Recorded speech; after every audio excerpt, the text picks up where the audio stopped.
The board will now convene in open session. The time is 5:31. On behalf of the trustees, I'd like to welcome you to this evening's meeting of the Northeast Independent School District School Board. This is a business meeting of the board held in public. We appreciate your attendance and request your respectful attention. We welcome your comments during matters from the floor section of the agenda.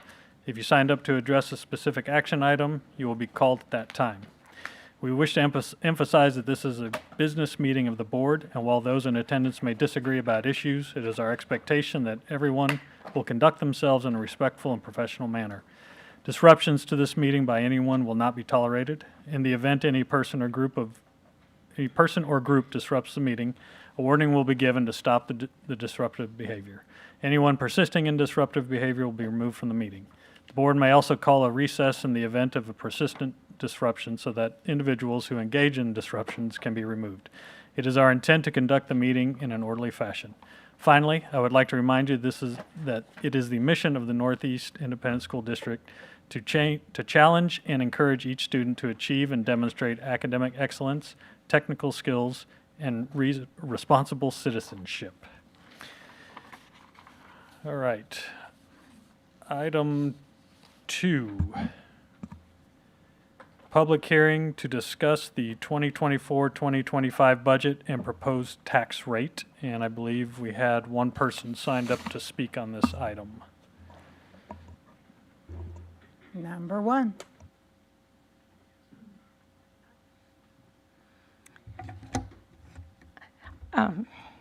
Good evening, Mr. President, board members, Dr. Micah, executive staff, and guests. My name is Deborah Parrish, and after hearing the board discussions on the budget for the last several sessions for the upcoming year, I had a thought. It's not exactly on next year, but at least for the 2025-2026 year, could a raise be considered only for any staff member who makes $150,000 or less? Just a thought. Thank you very much. Thank you. All right. Hey, where am I here? Sorry, Mr. Villarreal. Yes, Mr. President, members of the board, Dr. Mike, executive staff, and guests. I call on Susie Lackhorn, our Executive Director of Finance and Accounting, to go through this presentation. It's our adoption of our budget for 24-25.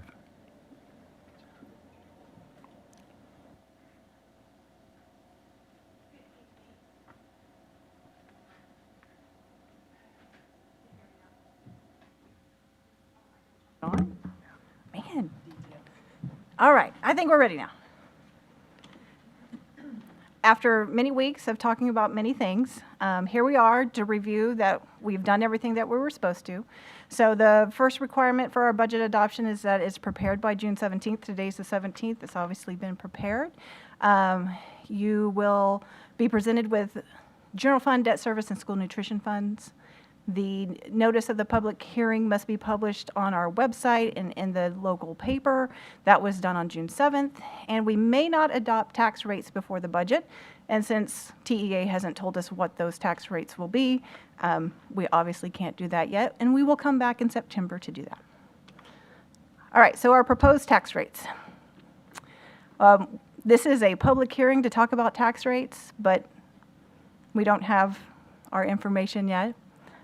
So this is the discussion on tax rates. We will wait patiently for TEA to give us our assigned compressed tax rate for M&O, and they typically don't send that out until August. And so we rarely make it before the August meeting because the turnaround is just too short. So typically we bring it to you in September.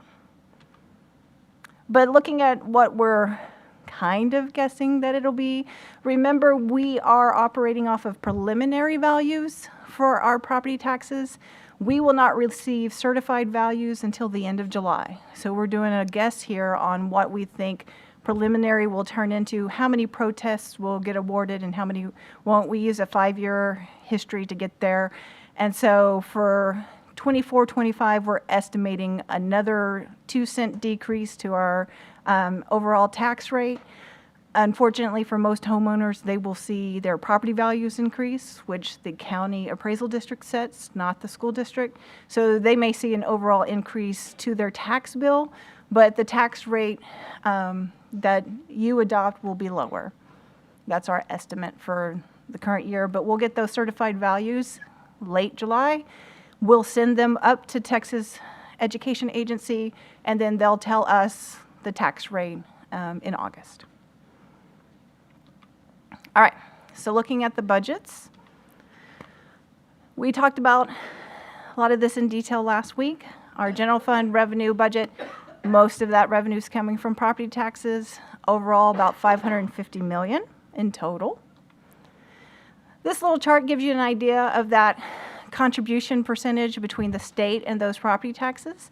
As you can see, between 22-23 and 23-24, the blue bar, which is property taxes, drastically decreased as the state passed a lot of property tax relief bills, driving and providing homeowners with some property tax relief. So when they did that, that meant that their contribution to school districts had to increase. We're talking about that cup and the balance between the two colors of the liquid. So the state contributes more, and property taxpayers were able to contribute less.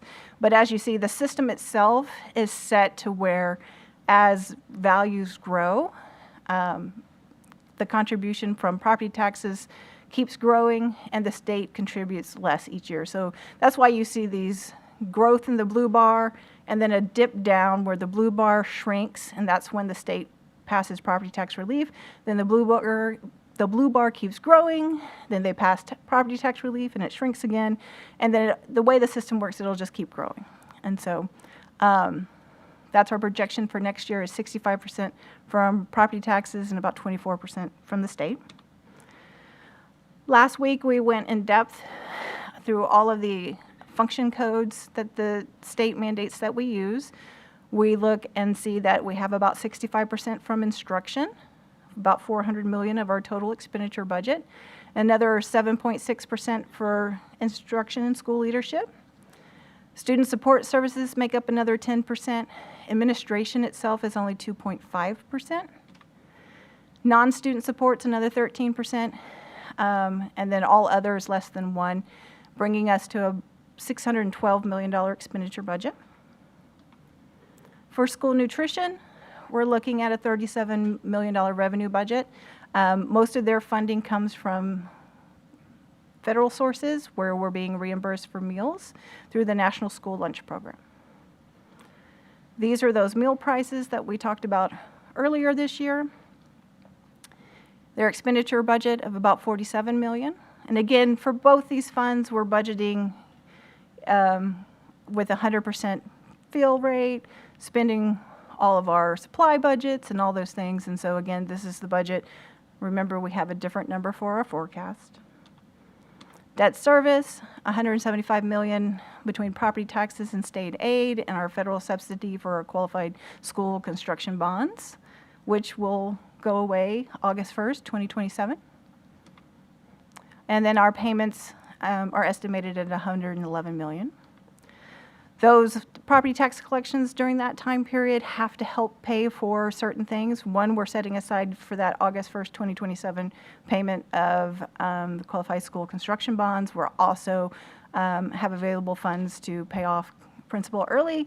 And then we'll also need to pay the August 1st, 2025 debt service payment. So debt service funds kind of have a slightly different year than your general fund. And so that property tax collections have to pay for that next August debt service payment.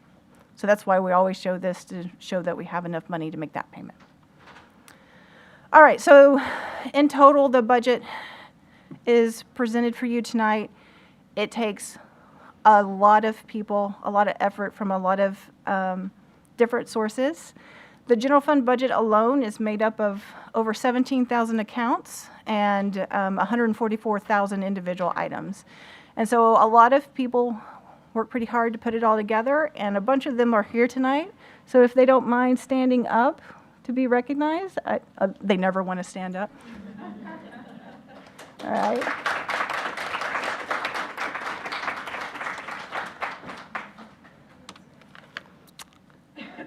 And that's it. Do you have any questions? Real quick, do I have a motion to adopt the 2024-2025 budgets for the General Fund, Debt Service Fund, and School Nutrition Services Fund? So moved. Thank you, Ms. Villarreal. Do I have a second? Second.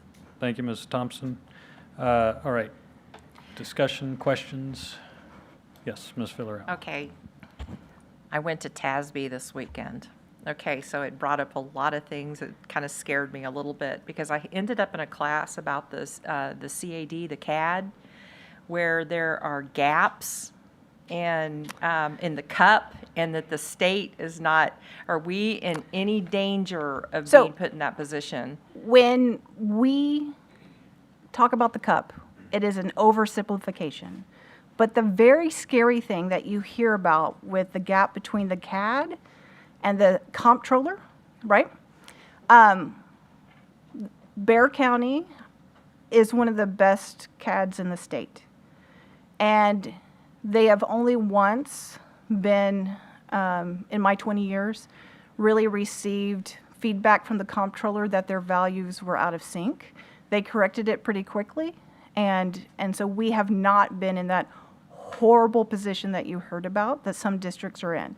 So just so the rest of the room understands this concept, I'll make it as brief as possible. There are some, when we talk about the cup and the property taxes filling it and then the state making up the difference, there are situations where the state calculates how they make up the difference using the state of Texas comptroller's value, not necessarily the value that your appraisal district puts on your property taxes. Those two things are supposed to be pretty similar. We always work with a firm to protest and manage that the state is using the proper values, but there's always a disconnect. If the state comptroller's office decides that the appraisal district's values are so out of sync, then those districts are funded from the state based off of the comptroller and not the appraisal district. They're receiving property tax payments from the calculation from the appraisal district, but they're receiving their state contribution from the calculation from the comptroller. So if those values are too far apart, it creates a gap. We have not been in that situation. We don't anticipate to be in that situation. And each year, this past year, there was legislation that tried to get through to help those districts. I'm very hopeful that in 2025's legislative session that we'll see that assistance, because it's not the school district's fault in any which way, shape, or form.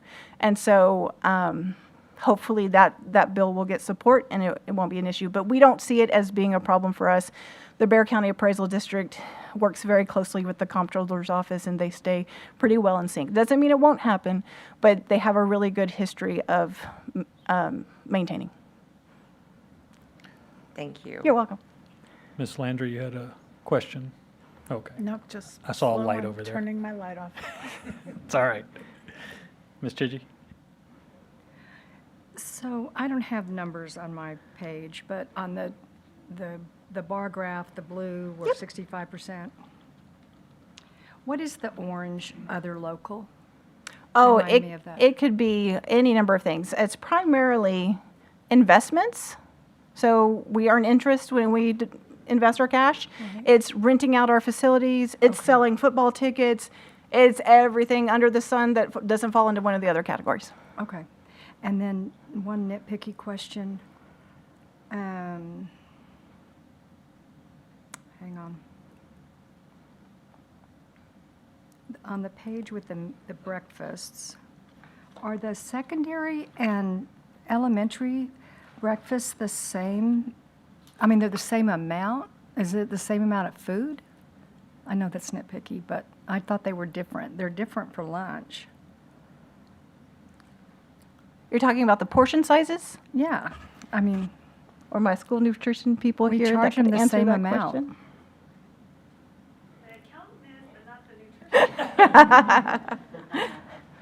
We can it's get, not- We can find We out. can find out for you.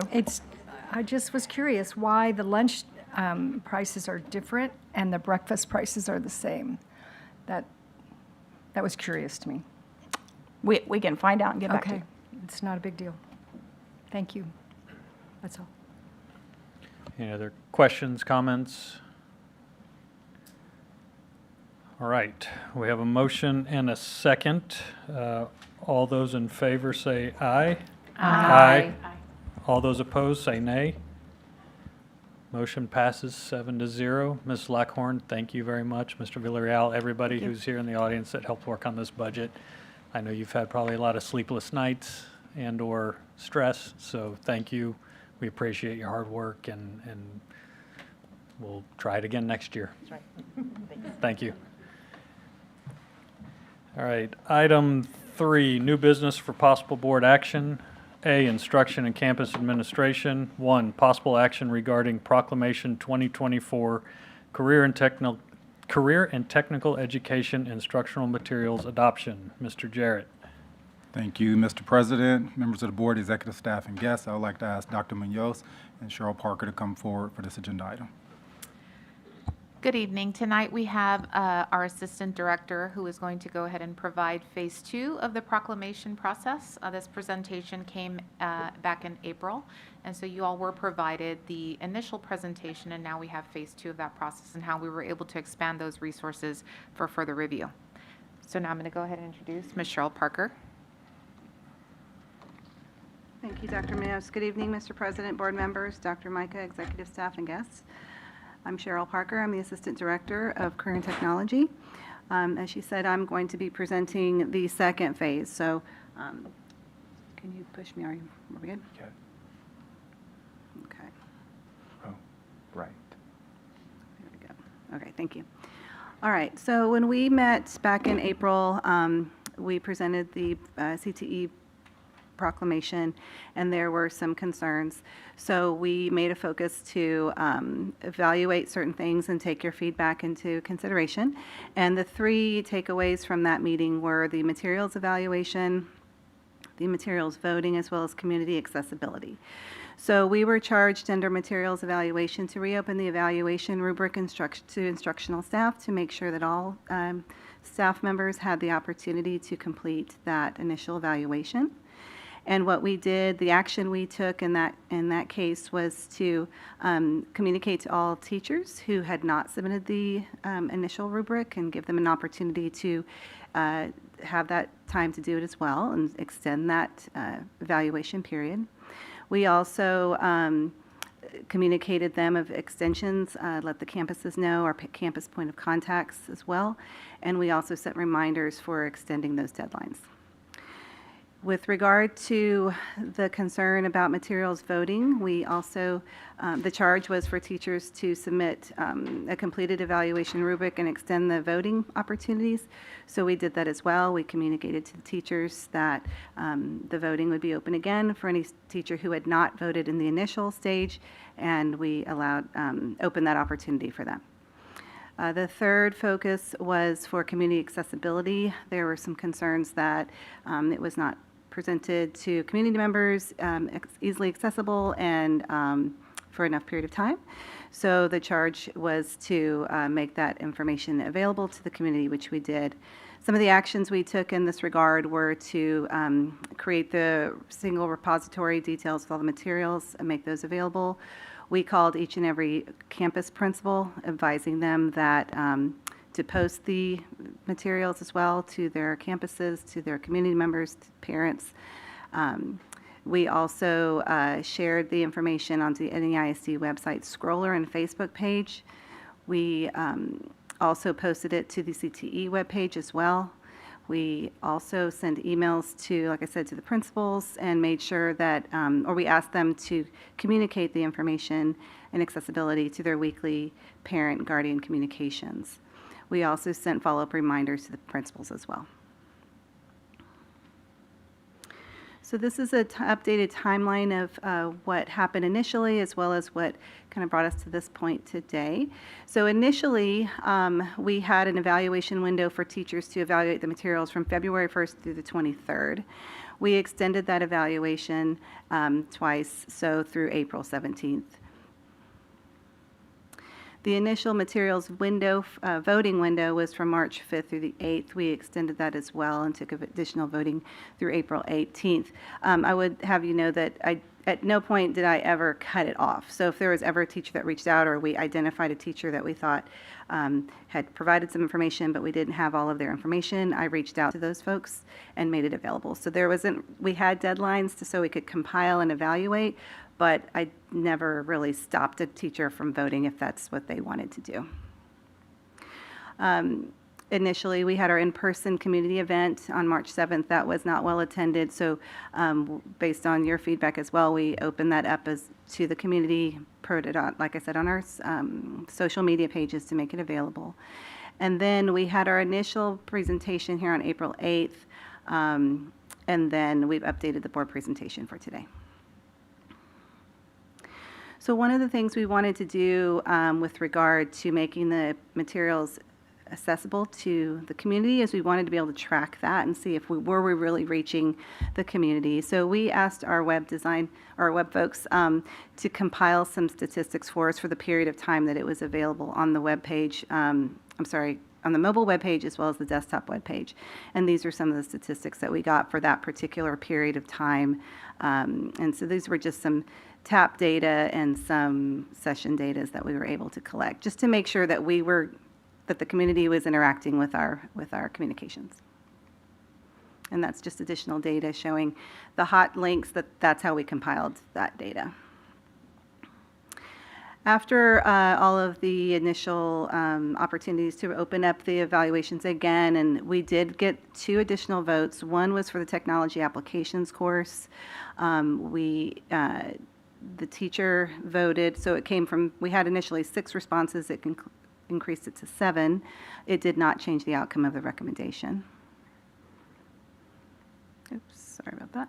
And then we also had a pathophysiology teacher vote, and this in particular, this vote did change the outcome. Initially, it was 100% E-dynamic holdings was the recommendation.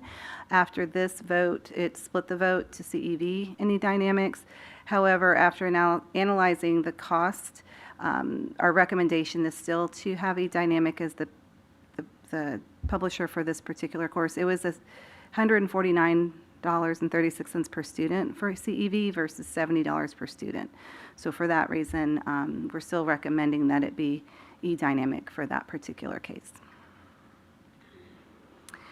One of the other things we wanted to do is to make sure that teachers certified their votes. So not only did they cast their vote, we wanted to make sure that they were certifying that the vote that they cast was true and indeed their individual choice, and so, or their intended choice, I should say.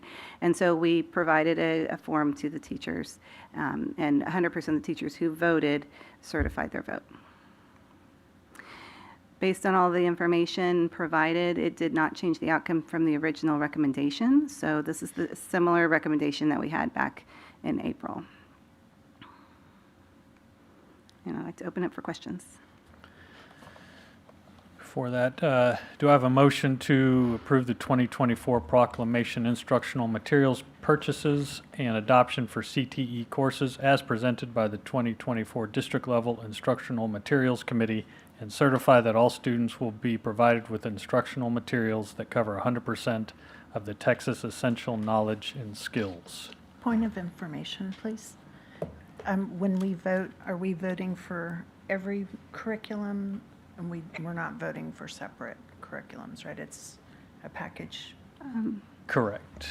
Yes. Yes, But we that can is correct. clarify. Yeah. I make a motion to approve. Is that okay? Did you Yes. answered what We you need? still have discussion after the motion. Okay, so moved. Thank you, Ms. Chidgey. Do I have a second? I second. Thank you, Ms. Shelton. Okay, questions, discussion? So I have a couple of things. Thank you so much for giving us the time to review the materials, and it was very enlightening, and I appreciate it. I have only one concern with all of the curriculum that was provided, and that's the child development course. Okay. When I reviewed it, it seemed to cross a few lines, and I found that from what I could see, it may violate the Texas Health and Safety Code 85.007 and 163.002. And so I took the materials and asked a friend who's a professional, and that person agreed with me that the lessons are inappropriate, includes suicidal ideation, has a lot of curriculum based on sexual education, and so for that, everything else looked great. The forensics, the computer technology. I enjoyed being able to write my own code and watch my dog move. But this course stood out to me as potentially in violation of the Texas codes. Do we have anybody that can speak to that particular, or do you have some specific pages, Ms. Landry, or anything that you're able to point out to them so that we can give them a heads up? We don't have any teachers here to speak to that. I can say that all of the items that were on the list to be vetted were all provided from the State Board of Education vetted list. So they had already reviewed them for TEKS compatibility. So that's where we came up with the publishers and the titles. But whether it speaks to that, I can't speak to that. I'm not sure.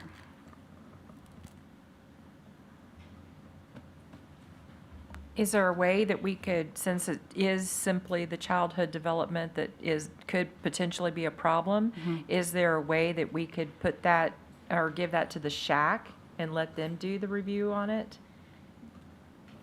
Well, as the board, we can do whatever we want.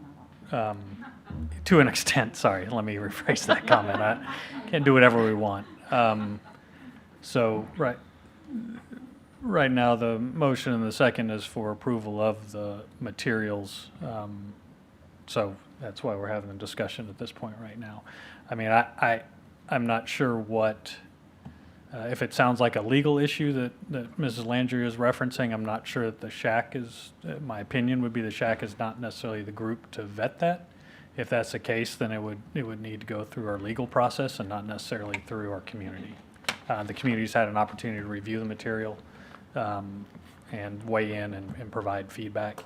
And so that's my opinion. Ms. Chidgey, do you have anything to say? I don't, but I agree that I don't think that SHAC is the venue. I would like to see what the examples that you're stating, perhaps the people that vetted the materials already, if they took item by item of what you're suggesting is against TEA regulations. That's what you're saying, is that correct? That is correct. And look it through. I mean, I would be concerned as well. Coming from TEA, I don't understand that, but I definitely think we should look into it. But I think people that know the TEKS and can maybe understand why it's there or why it shouldn't be there should go specifically with what Mrs. Landry's concerns are. No, I would agree. I mean, if that's the concern, we can certainly take a look at that. My question would be for the board, this is my first proclamation, so could we, if everything else is okay, could we move to approve the rest so it doesn't hold up curriculum and planning for teachers for all the other courses that we feel comfortable with, and just not do that one? I would say, so right now the motion is to approve all of them, Okay. unless that is amended, or if that motion fails, then we can have that discussion. Okay. But Dr. Micah has something he wants to. Thank you, Mr. President. I was just going to say is what I can also do is, Ms. Landry, if you'll give me what the concerns are, I can always loop in with our legal counsel tomorrow Because just because you vote and approve it tonight doesn't mean we're going to go out and order it tomorrow. And so I can go in and get our legal to go through it, look at those specific examples and those codes, get their opinion on it, and let you all know as well. So if I may suggest, Ms. Chidgey, if you're amenable Do you want me to, to amend it? well, to amend it to potentially approve with some follow-up With from investigation. from the board or from the district, and can give us a follow-up as to what they found. Does that work? But that way we don't necessarily hold everything up, so if you want So do you want me to say all that, or I just say so moved? So I make an amended motion that we approve the proposed CTE curriculum tonight, and the child development curriculum will be looked into based on Mrs. Landry's concerns and brought back to the board, or do we have, what would you like? I think as Dr. Mike stated, if we had just a follow-up to give us a reading on that, and I think if there's any action after that, we can Okay, have that discussion. so it'll be reported back to us. Yes. Does that work? Do I have a second? Can I just ask, let me just clarify this, because if we're voting on the entire package, and let's say it goes to legal, they look at it and they say, yes, it is problematic. But this in note, because we voted on the entire package, does this in any way obligate us at all? We can come back and rescind that. That is correct. It's not, again, if we loop in tomorrow with legal, and Ms. Landry's given me, like, here's the pages and here's the code I'm concerned about, and legal were to say to me, hey, look, there is a problem here, then we're not ordering materials. I mean, it's just that simple. We're going to come back to you all and say, well, we're going to make an amendment to this. We approved and voted, or you all voted, and we've ordered the materials for all these other classes, but this one, after further review, does have an issue. But I just want to remind you what Ms. Parker said, is that these aren't materials, if you'll recall the first presentation, these aren't materials that we went out on the free market and chose. These have been vetted through the State Board of Education. And so they're telling us that they meet the TEKS and that they're blessing them. So if there is a concern, let's take a look at it. But I think if we do find something in it, not only do I have an obligation for us to come back to y'all, but I then would have an obligation to go to the state and say, hey, you just gave us a curriculum that doesn't even meet your requirements, right? And I would have to go back to them as well. So, Ms. Shelton, you seconded the original motion, is this are you still? You're in trouble. No. My learned colleague has her hand on the button. I think she wants to second it. Okay, I second the amended motion. Thank you. Any further discussion? Can I just ask one quick question? Yes. So, sorry if I'm out of order, but how often does SOBA put out a proclamation for new instructional material? I believe it's every couple of years, but this particular, I'm not sure about CTE. This is, like I said, I'm new to this, but Sure. This was not all of our CTE courses. So I expect that in maybe a couple of years or maybe other courses that will be under proclamation. Are you asking when will these come up again? I guess just in general, if this Yeah. is something Mr. happens. Jarrett, I It's think usually you- every 2 years potentially. I'm not yeah. sure. So in theory, it can be 8 years in theory, right? And so sometimes it can extend all the way to 12 years, just depends. Sometimes the state will say, okay, yes, you're up for an adoption, but you're actually going to hold. And so we're not able to adopt, and then we have to essentially supplant our resources until they put dollars back into the instructional materials allotment. So it's nothing absolute to give you an answer to that question, but in theory, it's, I believe, every 8 years, I believe. Sorry? And that's if they don't rewrite TEKS, and And if if the they TEKS don't change. change standards, and if there's a lot of pieces that go That's into it. it. So it just depends. I mean, Yeah. you just never know. Yeah. All right, I have a motion and a second. All those in favor say aye. Aye. All those opposed say nay. Motion passes 7-0. Thank you very much. Ms. Langer, if you would get me those as soon as possible, that way then I can loop in legal tomorrow, okay? Thank you. Item B, Business Services. 1, possible action regarding final budget amendment. Mr. Villarreal. Yes, Mr. President, tonight we bring a final budget amendment. Last year, June 19th of 2023, we adopted a budget, and we're bringing you the final budget amendment number so that way when we close the books, we're closer to what it's supposed to be as opposed to what it was last year. This is something we do every year at this time. We bring a final budget amendment. Thank you. Do I have a motion to approve the final budget amendment? I move to approve the final budget amendment. Thank you, Mrs. Thompson. Do I have a second? Second. Thank you, Mrs. Villarreal. Any discussion, questions from the board? All right, seeing none, all those in favor say aye. Aye. Those opposed say nay. Motion passes 7-0. Item number 2, possible action regarding fund balance commitments. Yes. Mr. Villarreal. Yes, Mr. President, tonight we bring the fund balance commitments. GASB statement number 54 states that we need to commit some of our fund balances, and what we're doing is campus activity funds and our hail damage replacement fund. All right, do I have a motion to approve the resolution committing certain fund balances as of June 30th, 2024? So moved. Thank you, Ms. Shelton. Do I have a second? Second. Oh, I'm sorry. First was Ms. Landry, second, Ms. Shelton.